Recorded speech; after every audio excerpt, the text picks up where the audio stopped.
On arrive maintenant à la section des saints et des saintes ayant vécu dans l'époque moderne. Donc, on place l'époque moderne à partir des années 1500, après que Christophe Colomb ait découvert le continent de l'Amérique. Les Européens ne connaissaient pas ce continent-là. Donc, Christophe Colomb a pu en témoigner. Et là,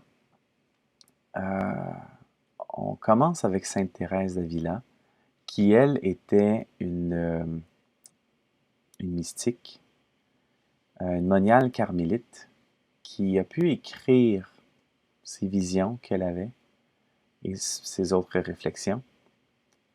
Et on peut lire ici, « Un jour, je vis comment le Seigneur se trouve dans toutes les créatures.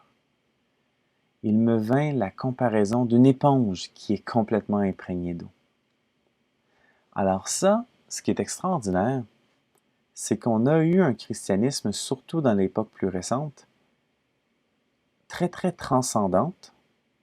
Donc, l'humain sur terre, Dieu dans les cieux. Alors que présence dans la Bible et présence à travers le reste du christianisme, cette idée de l'immanence de Dieu, qu'il est non seulement transcendant, mais aussi présent sur terre. Et Sainte Thérèse a ce témoignage-là, que le Seigneur se trouve dans toutes les créatures, qu'il y a cet esprit, cette parcelle de Dieu dans tous les vivants. Saint Jean de la Croix, donc on se trouve en Espagne, connaissait Sainte Thérèse d'Avila, bon, les deux sont contemporains. Saint Jean de la Croix, moine, mystique, il préférait la contemplation à l'analyse intellectuelle. Et ça, je trouve ça vraiment sympathique comme citation. « La mouche qui se pose sur le miel ne peut plus voler. L'âme qui réfléchit trop n'est plus libre pour la contemplation. » Donc, ce qu'il essayait de faire, c'est d'expliquer comment on fait pour contempler dans la nature. Okay? Il priait souvent dans la nature. Et lorsqu'on arrive en nature et on amène toutes nos préoccupations, puis on amène toutes nos pensées et toutes nos préconçus, on n'arrive pas à apprécier pleinement ce que Dieu est en train de nous dire par la nature. Donc, c'est un peu comme la mouche qui vient se poser sur le miel, elle ne peut plus voler. Donc, la contemplation, c'est une liberté d'âme pour laisser Dieu nous parler par la nature qui nous entoure. Alors que si on devient trop préoccupé, on se colle et on n'a plus cette liberté-là. Saint François de Sales, c'était l'évêque de Genève. Une fois, il a été invité à Belley et l'évêque a voulu lui organiser un festin avec des cerfs frais sur la table. Un cerf a donc été amené dans le verger et de nombreuses personnes se sont rassemblées pour assister à la chasse. Regardant par la fenêtre, il se tortilla pendant que le cerf courait pour sa vie et était tué. Il pleure. À table, il ne pouvait pas manger et a dit « Ce que j'ai vu aujourd'hui est comme l'enfer lui-même. » C'est pas 100% clair qu'il était végétarien, mais juste l'idée d'identifier la souffrance d'un animal, c'est déjà beaucoup. C'est déjà cet amour sensible à la suite du Christ. Saint Martin de Porres. Et là, on se retrouve avec un saint qui vient du Nouveau Monde. On se trouve au Pérou.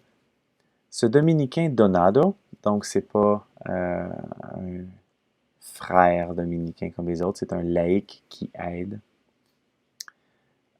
Et c'est par pur racisme qu'il n'a pas pu devenir frère là, comme les autres. Mais par contre, avec le temps, on a fini par le reconnaître comme saint. Donc, bravo. Il est né d'un chevalier espagnol et d'une esclave noire. Il avait une relation remarquable avec les animaux. Sa charité s'étendait aux bêtes des champs et même à la vermine de la cuisine. Il pardonnait les souris et les rats selon l'excuse qu'ils étaient sous-alimentés. Il gardait aussi des chats et des chiens errants dans la maison de sa sœur. Donc, il était avec les dominicains, mais parfois, lorsqu'il y a des chats et des chiens qui étaient trouvés, il les amenait à la maison de sa sœur pour qu'elle s'en occupe. On devrait reconnaître sa sœur aussi comme sainte, tant que moi.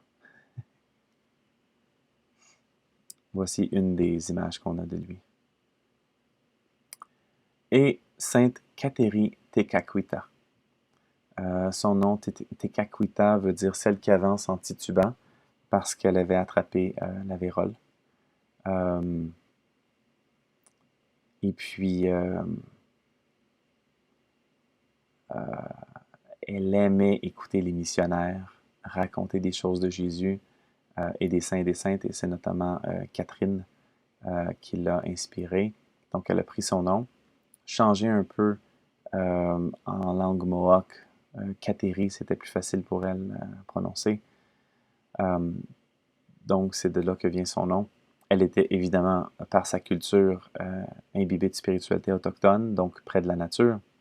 Et l'une des choses qui est tellement sympathique dans la description de son récit d'elle, c'était que, évidemment, elle allait à la messe. Et elle allait prier dans la petite chapelle de bois qui était construite par les missionnaires jésuites.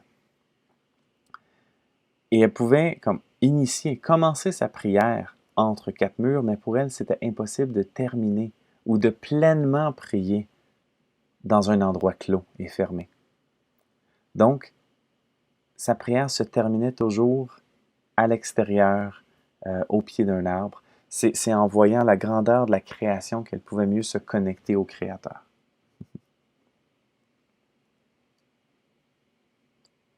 On l'appelle également le lys. Lys des Agnés, lys des Iroquois. Grande femme sainte. C'était dans la grandeur de la création qu'elle retrouvait le Créateur. Là, vous remarquerez qu'après Kateri Tekakwitha, c'est pratiquement impossible de trouver des saints et des saintes avec un témoignage près de la nature jusqu'aujourd'hui. Donc, qu'est-ce qui se passe? Qu'est-ce qui s'est passé dans l'Église pour qu'on ne reconnaisse pas que les gens vivant proche de la nature sont saints? On a reconnu des saints et des saintes depuis ce temps-là, mais pas ceux près de la nature. Pourquoi?